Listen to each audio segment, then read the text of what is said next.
درود پاک کی فضیلت پر مشتمل ایک خوبصورت حدیث پاک سنتے ہیں۔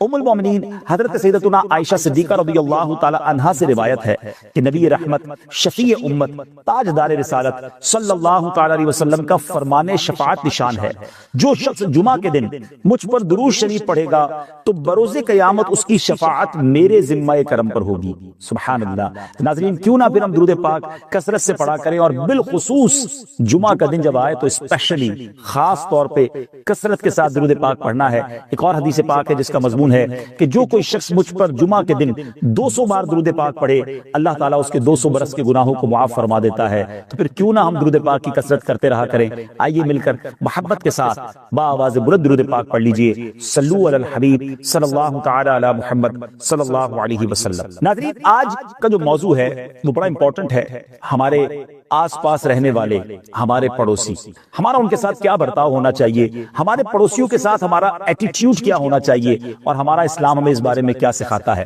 ہر گھر کی ضرورت ہے۔ تمام ناظرین توجہ کے ساتھ آج سنیے گا۔ بہت ساری وجوہات کی بنا پر اپنے پڑوسی سے یا تو ہم ناراض بیٹھے ہیں یا ہمارا پڑوسی ہم سے ناراض ہے۔ ہماری شریعت، ہمارا اسلام ہمیں پڑوسی کے بارے میں کیا بتاتا ہے؟ خوبصورت واقعات، احادیث اور قرآن پاک کی آیات کے ذریعے آج ہم سمجھنے کی کوشش کریں گے۔ حضرت سیدنا عبداللہ ابن رجاعہ رضی اللہ تعالیٰ عنہ بیان کرتے ہیں کہ کوفہ میں امام اعظم ابو حنیفہ رضی اللہ تعالیٰ عنہ کے پڑوس میں ایک موچی رہتا تھا۔ تمام دن تو محنت مزدوری کرتا، رات گئے گھر میں مچھلی یا کچھ اور کھانے پینے کی چیز لاتا، گوشت لے کر آتا، اسے بھون کر کھاتا، اس کے بعد شراب پیتا، اور جب وہ شراب کے نشے میں دھت ہو جاتا تو خوب شور و غل کرتا، خوب جناب بدمستی کرتا۔ اب رات گئے تک یہ سلسلہ جاری رہتا۔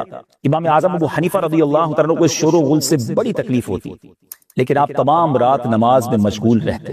ایک رات اس ہمسائے موچی کی آواز نہ سنی۔ صبح کو اس کے بارے میں آپ نے پوچھا کہ وہ کدھر ہے، رات اس کا شور نہیں سنائی دیا، تو پتہ چلا کہ رات اس کو سپاہیوں نے پکڑ لیا ہے اور وہ قید میں ہے۔ امام اعظم ابو حنیفہ رضی اللہ تعالیٰ عنہ اتنے بڑے وقت کے امام ہیں، صبح کی نماز ادا کر کے اپنی سواری پر سوار ہو کر خلیفہ کے پاس پہنچے۔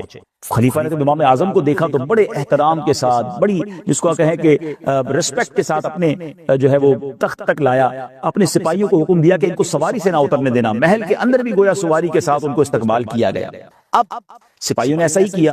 اب خلیفہ نے عرض کی کہ حضور کیسے تشریف لائے، کس وجہ سے آنا ہوا؟ تو آپ نے فرمایا میرا ایک ہمسایہ موچی ہے، کل رات سپاہیوں نے اسے پکڑ لیا ہے، اس کی آزادی کا آپ حکم فرما دیجئے۔ خلیفہ نے فوراً فرمان جاری کر دیا کہ موچی کو فوراً رہا کر دو، اور ہر اس قیدی کو بھی رہا کر دو جس کو آج پکڑ کے لائے ہو۔ امام اعظم آئے ہیں، ان کے آنے کی خوشی میں سارے قیدی جو آج پکڑے گئے سب کو رہا کر دو۔ پھر امام اعظم رضی اللہ تعالیٰ عنہ اپنی سواری پر چل دیے۔ وہ ہمسایہ موچی جو تھا ان کے پیچھے پیچھے چلنے لگا۔ امام اعظم نے پوچھا اے نوجوان، کیا ہم نے تمہیں کوئی تکلیف دی ہے؟ اس نے عرض کی نہیں، آپ نے تو میری مدد فرمائی ہے، میری سفارش بھی کی ہے، اللہ تعالیٰ آپ کو اس کی بہتر جزا عطا فرمائے، آپ نے اپنے ہمسائے کی حرمت کا حق ادا فرمایا ہے۔ اس کے بعد اس شخص نے توبہ کی اور اپنے گناہوں سے باز آ گیا۔ ناظرین، یہ تھے وقت کے امام، کروڑوں حنفیوں کے پیشوا حضرت نعمان بن ثابت، جن کو آج ہم امام اعظم ابو حنیفہ رحمۃ اللہ تعالی کے نام سے جانتے ہیں۔ اسلاف کا اپنے پڑوسیوں کے ساتھ یہ انداز تھا۔ یقیناً وہ شخص غلط کرتا تھا، وہ شرابی بھی تھا، وہ شور و غل بھی کرتا تھا، لیکن صبر کیسا تھا، اور اس صبر نے، اس محبت نے، اس پڑوسی کے خیال والے ایٹیٹیوڈ نے اس شخص کو توبہ پر مجبور کر دیا۔ اگر ٹٹ فور ٹیٹ کیا جاتا، جیسے کو تیسا کیا جاتا، شور کا جواب شور سے دیا جاتا اور بدتمیزی کا جواب بدتمیزی سے دیا جاتا، تو نہ اس نے توبہ کرنی تھی، نہ ذرا معاملہ سدھرنا تھا۔ ہماری شریعت ہمیں یہی تو سکھاتی ہے کہ صبر کے ساتھ، حکمت عملی کے ساتھ معاملے کو ٹیکل کیا جائے۔ کسی کی بدتمیزی کا جواب بدتمیزی نہیں ہوتا ناظرین، اینٹ کا جواب پتھر نہیں ہوتا۔ کچھ لوگ بڑی عجیب بعض اوقات بات کرتے ہیں کہ جناب ہم شریف کے ساتھ شریف ہیں اور بدماش کے ساتھ بدماش ہیں۔ مجھے آج تک یہ بات سمجھ نہیں آئی کہ وہ بٹن کہاں لگا ہوتا ہے کسی شریف شخص میں کہ وہ بدماش کو دیکھ کر بدماش ہو جاتا ہے۔ جناب شریف تو شریف کے ساتھ بھی شریف ہوتا ہے اور بدماش کے سامنے بھی شریف ہی ہوتا ہے، جبھی تو اس بدماش کی جناب اصلاح ہوگی۔ نبی پاک صلی اللہ تعالی علیہ وسلم نے پتھر ضرور کھائے ہیں، مگر ان پتھروں کو کھا کر دعائیں دی ہیں۔ آج ہمیں یہ سیکھنا ہے، اور بالخصوص پڑوسی کے حقوق۔ بعض اوقات ہو جاتا ہے پڑوسی کی وجہ سے تکلیف ہوتی ہے، مگر اس تکلیف کو سہنا بھی، اس تکلیف پر صبر کرنا بھی، اسے بھی پڑوسی کے حق میں شامل کیا گیا۔ یاد رکھیے نبی پاک صلی اللہ علیہ وسلم کا فرمان کیا ہے؟ آقا فرماتے جن لوگوں سے اللہ عز و جل محبت فرماتا ہے اس میں وہ شخص بھی شامل ہے کہ جس کا برا پڑوسی اسے تکلیف دے تو وہ اس کی تکلیف رسانی پر صبر کرے، یہاں تک کہ اللہ عز و جل اس کی زندگی یا موت کے ذریعے کفایت فرمائے۔ اللہ اکبر۔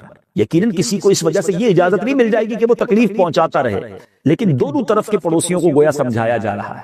ایک اور حدیث پاک بھی بیان کر دیتا ہوں، جو تکلیف پہنچاتے ہیں، جو پرابلم کریٹ کرتے ہیں، نبی پاک صلی اللہ تعالی علیہ وسلم فرماتے ہیں من آذا مسلمن فقط آذانی، جس نے کسی مسلمان کو تکلیف پہنچائی، میرے آقا فرماتے اس نے مجھے تکلیف پہنچائی، ومن آذانی فقط آذا اللہ، جس نے مجھے تکلیف پہنچائی اس نے اللہ کو تکلیف پہنچائی۔ ہماری وجہ سے کسی کو تکلیف نہیں پہنچنی چاہیے، تھوڑی سی زندگی ہے ناظرین، راحت پہنچائیے، سکون پہنچائیے، ریلیکسیشن اور کمفرٹ دیجئے لوگوں کو، ایسے نہ بنیے کہ جس کی وجہ سے لوگ تکلیف میں آئیں۔ واقعی کچھ پڑوسی ایسے ہوتے ہیں جو پورے محلے کے لیے، اپنے برابر والوں کے لیے تکلیف کا باعث ہوتے ہیں، ایسا نہیں کرنا چاہیے۔ کہیں ایسا نہ ہو کہ پڑوسی ناراض رہ گیا، اس وجہ سے رب بھی ناراض ہو جائے۔ لیکن اگر کسی کا پڑوسی تکلیف دینے والا ہے تو اسے بھی صبر کا دامن نہیں چھوڑنا۔ آج ان دونوں طرفین کی بات کرنی ہے، پڑوسی کو ہونا کیسا چاہیے اور ہمیں اپنے پڑوسی کے ساتھ کیسا برتاؤ کرنا چاہیے۔ آیا نور اسلام، آیا نور اسلام۔ حق کے پڑوس کسے کہتے ہیں؟ حضرت سیدنا امام محمد بن محمد غزالی علیہ رحمت اللہ الوالی فرماتے ہیں، یاد رکھیے حق کے پڑوس صرف یہ نہیں کہ پڑوس کو تکلیف پہنچانے سے اجتناب کیا جائے، یعنی اسے تکلیف نہ پہنچائی جائے، بلکہ پڑوسی کی طرف سے پہنچنے والی تکلیف کو برداشت کرنا بھی، یہ بھی حق کے پڑوس میں شامل ہے۔ کیونکہ ایسا بھی ہوتا ہے کہ ایک شخص اپنے پڑوسی کو تکلیف نہیں پہنچاتا لیکن وہ اس کے بدلے اسے تکلیف بھی نہیں دیتا، حالانکہ اس طرح حق کے پڑوس ادا نہیں ہوتا۔ لہذا صرف تکلیفوں کو برداشت کرنے پر ہی اکتفا نہ کرے، بلکہ ضروری ہے کہ اس کے ساتھ نرمی اور اچھے طریقے سے پیش آئے۔ اگر تکلیف پہنچانے والا بھی ہے نا، اس کے ساتھ اچھا برتاؤ کرے، کیونکہ اچھے برتاؤ سے ہی ہم کسی کی اصلاح کر سکتے ہیں۔ آگ پر پیٹرول ڈالنے سے آگ نہیں بجھتی، آگ پر پانی ڈالنے سے آگ بجھتی ہے نا۔ تو ایک طرف سے نرمی ہوگی، ایک طرف سے شفقت ہوگی، درگزر ہوگا، دعائیں ہوں گی، انشاءاللہ ضرور کرم ہوگا۔ اللہ تبارک و تعالیٰ قرآن مجید فرقان حمید میں کس شاندار انداز میں ہماری رہنمائی فرماتا ہے، آئیے قرآن کی کچھ آیات اور اس کا ترجمہ سنتے ہیں۔ وَاعْبُدُوا اللَّهَ وَلَا تُشْرِكُوا بِهِ شَيْئًا وَبِالْوَالِدَيْنِ إِحْسَانًا وَبِذِي الْقُرْبَى وَالْيَتَامَى وَالْمَسَاكِينِ وَالْجَارِ ذِي الْقُرْبَى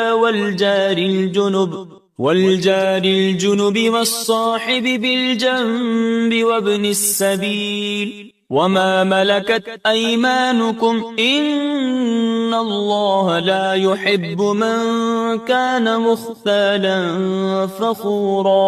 اور اللہ کی بندگی کرو اور اس کا شریک کسی کو نہ ٹھہراؤ، اور ماں باپ سے بھلائی کرو، اور رشتہ داروں اور یتیموں اور محتاجوں اور پاس کے ہمسائے اور دور کے ہمسائے اور کروٹ کے ساتھی اور راہگیر اور اپنی باندھی غلام سے، بے شک اللہ کو خوش یعنی پسند نہیں آتا کوئی اترانے والا، بڑائی مارنے والا۔ ناظرین آپ نے آیت قرآنی سنی، اس آیت مقدسہ کے تحت قریب کے ہمسائے سے کیا مراد ہے؟ بیوٹیفل ڈیفینیشن، ذرا غور سے سنیے گا۔ قریب کا ہمسایہ کون ہے؟ جس کا گھر آپ کے گھر سے ملا ہو، اور دور کے ہمسائے سے مراد وہ ہے جو محلے دار تو ہو مگر گھر گھر سے نہ ملا ہوا ہو۔ ایک اور ڈیفینیشن بڑی پیاری ہے کہ جو پڑوسی بھی ہو اور رشتہ دار بھی ہو وہ قریب کا ہمسایہ، اور جو صرف پڑوسی ہو اور رشتہ دار نہ ہو وہ دور کا ہمسایہ ہے۔ ایک اور ڈیفینیشن ہے کہ جو پڑوسی بھی ہو اور مسلمان بھی ہو وہ قریب کا ہمسایہ ہے، جو پڑوسی تو ہو مگر مسلمان نہ ہو وہ دور کا ہمسایہ ہے۔ سبحان اللہ۔ نبی کریم رؤوف الرحیم صلی اللہ علیہ وسلم نے ایک بار صحابہ کرام کے سامنے خوبصورت طریقے سے پڑوسی کے حقوق بیان کیے۔ اللہ کرے ہم سب اس کو غور سے سن کر یاد کرنے میں کامیاب ہو جائیں۔ میرے آقا مدینے والے مصطفیٰ صلی اللہ علیہ وسلم فرماتے ہیں کہ پڑوسی کا حق کیا ہے؟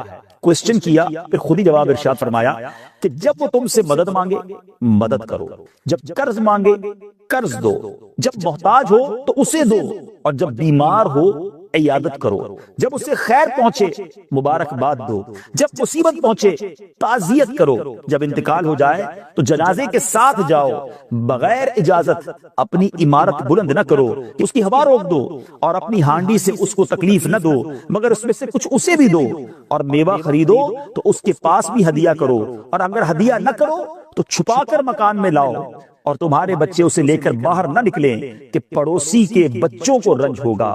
تمہیں معلوم ہے پڑوسی کا کیا حق ہے؟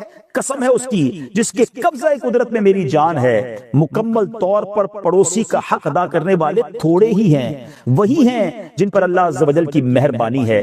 پیارے آقا علیہ الصلوۃ والسلام پڑوسیوں کے متعلق مسلسل وصیت فرماتے رہے، یہاں تک کہ لوگوں نے یہ گمان کیا کہ کہیں پڑوسی کو وراثت میں بھی حصہ دے دیں گے، وارث بھی قرار دے دیں گے۔ پھر نبی پاک علیہ الصلوۃ والسلام نے فرمایا پڑوسی تین قسم کے ہیں، بعض کے 3 حق ہیں، بعض کے 2 اور بعض کا 1 حق ہے۔ سنیے ناظرین، آقا فرماتے جو پڑوسی مسلم اور رشتہ دار ہو اس کے 3 حق ہیں، حق کے جوار یعنی حق کے پڑوسی، حق کے اسلام اور حق کے قرابت داری، مسلمان ہونے کا حق، پڑوسی ہونے کا حق، رشتہ دار ہونے کا حق۔ پھر فرمایا مسلم پڑوسی کے 2 حق ہیں، مسلمان ہونے کا حق، پڑوسی ہونے کا حق، اور غیر مسلم پڑوسی کا صرف 1 حق ہے کہ وہ حق کے جوار ہے، وہ پڑوسی ہے۔ یہ ایک ہی حدیث گویا پروسپیکٹس ہے، یہ ایک ہی حدیث طریقہ زندگی ہے کہ پڑوسیوں کو آپس میں کیسے رہنا ہے۔ واٹ اے بیوٹیفل حدیث، کیسا کمپلیٹ ریلیجن ہے اسلام کہ پڑوسی کے ساتھ رہنا کیسے ہے۔ آج گھر بلند کرتے ہیں، دیوار بلند کرتے ہیں، اپنا کام سیدھا ہو جائے،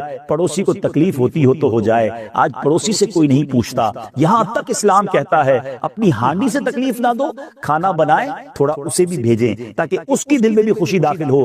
بعض اوقات پڑوسی غریب ہوتے ہیں، گھر میں کوئی مہنگی چیز آئے، جیسے آج کل لوگ ہوٹل سے کھانا منگواتے ہیں، ریسٹورنٹ سے آپ نے کھانا منگوایا، بچوں کے لیے آئس کریم منگوائی ہے، تو ایسے وقت میں نہ منگوائیں کہ پڑوسی کے بچے دیکھیں وہ اپنے والد سے ضد کرتے ہیں، والد نہیں خرید سکتا، انہیں رنج پہنچتا ہے۔ آپ نے اپنے بچوں کو تو نعمت کھلا دی، پڑوسی کے بچوں کو رنجیدہ کر دیا۔ اگر ایسی کوئی قیمتی چیز آپ منگا رہے ہیں جو آپ ان کو نہیں دے سکتے تو ایٹ لیسٹ اس کو چھپا کر لائیں۔ کھانا کھانے کے بعد اس کے ریپر، اس کی شاپنگ بیگز، اس کے پیکٹ اپنے گھر کے